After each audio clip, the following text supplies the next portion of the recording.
Pagka na-squeeze nyo o napiga nyo yung butas doon, aapektuhan yon. Yung mga susunod na tutubong pakpak doon ay maaaring maging deform, wala na sa alignment. Suportahan nyo dito. Huwag nyong pipigain ng pressure dito. Hawakan nyo dito na maigi sa may pinakapakpak, tapos hilahin nyo lang yun dito. Pak! Ganun.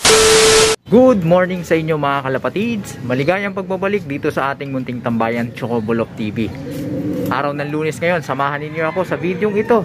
Dahil unang araw ng ating paghahanda para sa nalalapit na third lap mga kalapatids. Masasabi nating naging matagumpay o na-achieve natin yung ating goal sa second lap na makapag-clock. Bagamat hindi ganun kabilis yung ating mga ibon, ay nagpapasalamat pa rin tayo dahil nagawa nilang makauwi ng nasa oras. At ngayong araw ng Lunes mga kalapatids, ito yung unang araw ng ating paghahanda para sa nalalapit na third lap sa linggo. So basketing yan Biyernes, so meron pa tayong ilang mga araw, kaya sulitin natin yung bawat araw mga kalapatids para maihanda itong ating mga alaga. At ngayong araw ng Lunes mga kalapatids ay rest day ng ating mga ibong pinanglipad kahapon. Mula Balawan, La Union hanggang dito sa ating loft ay lumipad sila mga kalapatids ng mahigit 4 na oras. Kaya i-consider natin na 5 oras yung kanilang hours on wing o yung oras sa ginawa nilang paglipad. Base na rin sa ating mga pinag-usapan ng mga nakaraan, diyan natin binabase yung ibibigay nating pahinga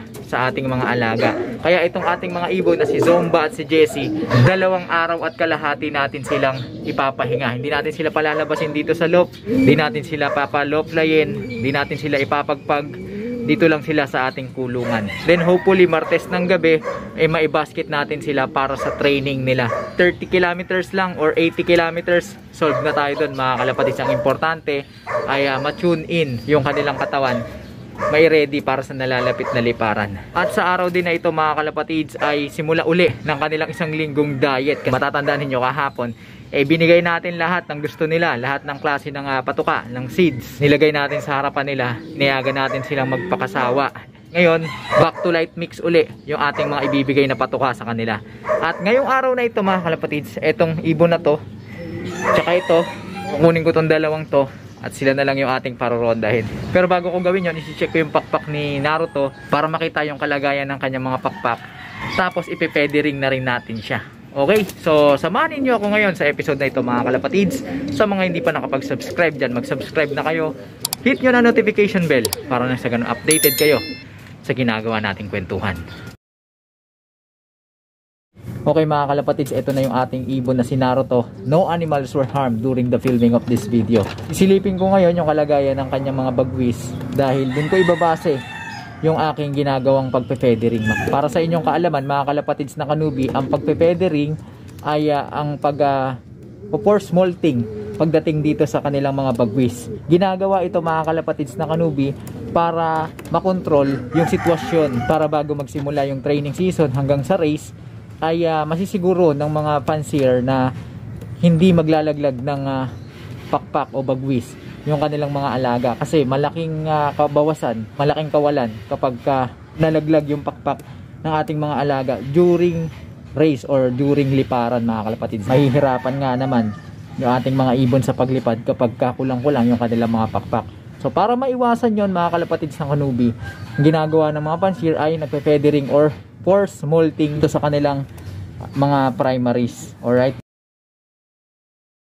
maraming pamamaraan o style ng pagsasagawa nito. Common na ginagawa ng karamihan sa mga fanciers na pagpe-feathering ay ginugupit nila yung 2 pinakalas na bagwis, yung number 9 at number 10 na primary. Ito yun mga kalapatids, yung 2 nasa dulo. So, ginugupit yung bagwis ng 1 inch mula dito sa tip, sa dulo. So 1 inch, ayan mga ganyan. So gugupitin yan, pati yung number 9. Then pasisingawin ng 7 to 10 days para pagka binunot hindi masakit, kasi pagka binunot yan ng hindi pinapasingaw mga kalapatids ay may dugo yan malamang dun sa pinaka-tip, may pinakadulo nito, yung kabitan nila dito sa pakpak. Kailangan papasingawin or ma-expose muna sa hangin para matuyo yung nandito sa loob. Pag tinanggal, natanggal, hindi na siya masakit. Ganito yung example nun mga kalapatids na kanubi, pagka tuyo na yung pakpak. Kusang mahuhulog yan o kaya naman ay bubunutin after 7 to 10 days, bubunutin na yan. Hindi na yan masakit sa ating mga alaga. Kapag hindi pinasingaw tapos binunot, ayan, may dugo yan dito at masakit sa ating mga alaga yun. Pagkasabay-sabay nga ako nagpo-force molting sa aking mga alaga, ginagawa ko yung ganung pamamaraan mga kalapatids para ang bagsakan na lang. Pero dahil dalawang ibon lang yung ipe-feathering natin mga kalapatids, yung karaniwang ginagawa ko yung ganito. Pag nagmo-molt yung bagwis na ating mga alaga, simula yan dito sa mga pinakamababa. Pag may nahulog dito mga kalapatids, tutubo yun, then susunod na mabubunot o kusang malalaglag etong mga kasunod hanggang sa makarating dito sa number 10 o yung pinakadulo. Yun ang natural molting mga kalapatids na kanubi, at natural na pamamaraan din yun ng kalikasan para yung ibon masigurong hindi butas yung kanyang mga pakpak. Kumbaga one at a time yung paglalaglag. Balik tayo dito kay Naruto mga kalapatids. Kung mapapansin ninyo yung number 8 nya, ayan, patubo na.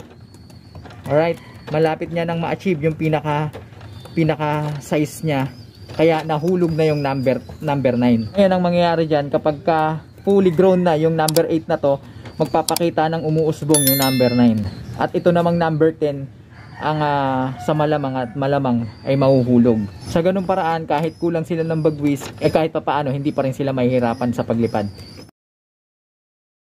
Since number 10 na yung susunod na malalaglag, so pasisingawin ko na to. And then kapag nakita kong tumutubo na yung number 9, nangangalahati na, saka ko na ito bubunutin yung number 10. Yan yung style na ginagawa kong pagpe-feathering mga kalapatids para hindi hirap yung ating mga alaga. At mapapractice pa rin natin silang rumonda kahit naka-feathering sila. Yung pakpak mga kalapatids, ganun din. Yung number 8 nya malapit na magiging fully grown, then naglaglag ng number 9. Ginupit ko na yung number 10. Tsaka dito, ayan, putol na. Approximately 1 inch lang yung binawas natin.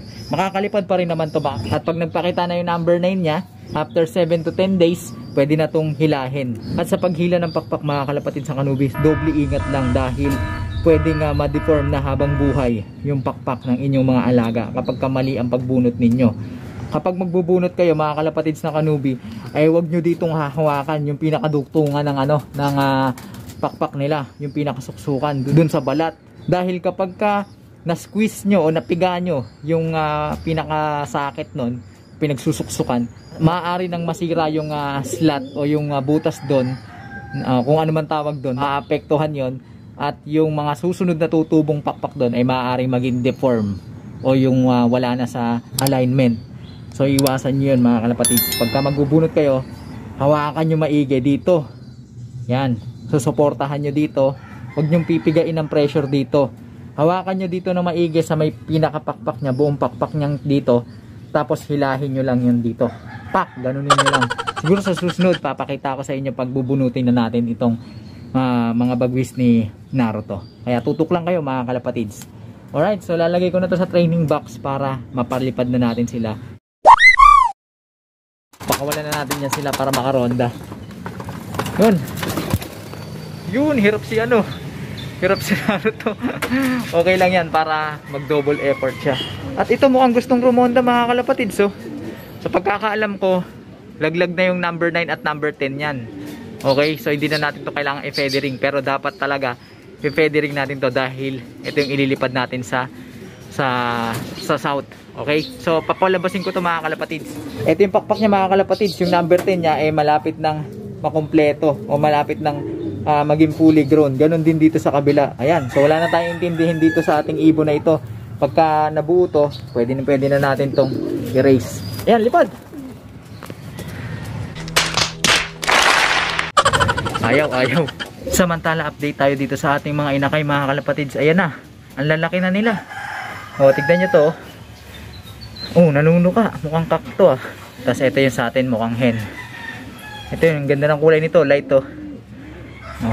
Pero magbabago pa yan mga kalapatid. So grisel parehas yung lumabas dito sa ating mga alaga. Right? Tapang nito.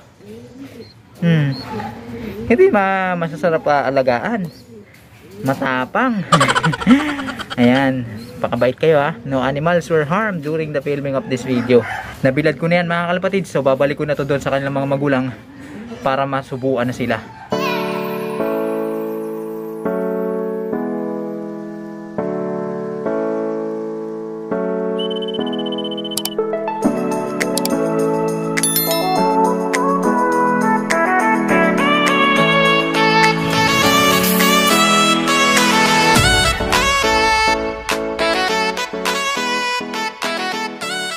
yan muna ang kwentuhan natin sa araw na ito mga kalapatid. Patuloy lang kayo tumutok dito sa ating munting tambayan. Tuloy-tuloy nating ihahanda yung ating mga ibon na si Jessie at si Zomba para sa nalalapit na third lap. Tututok lang kayo mga kalapatid. Hindi ka pa nakapag-subscribe, mag-subscribe na kayo. Hit nyo na notification bell para nang sa ganun updated kayo sa ginagawa nating kwentuhan dito lang sa ating tambayan. Huwag kalimutan mag-like, comment, share kung nagustuhan mo ang video at pakisuportahan ang ating Facebook page para sa tuloy-tuloy ng kwentuhan, nakapupulutan ng mga kaalaman. Sana maging maganda at maayos ang linggong ito para sa inyo mga kalapatids. Hanggang sa muli nating pagkikita. Paalam!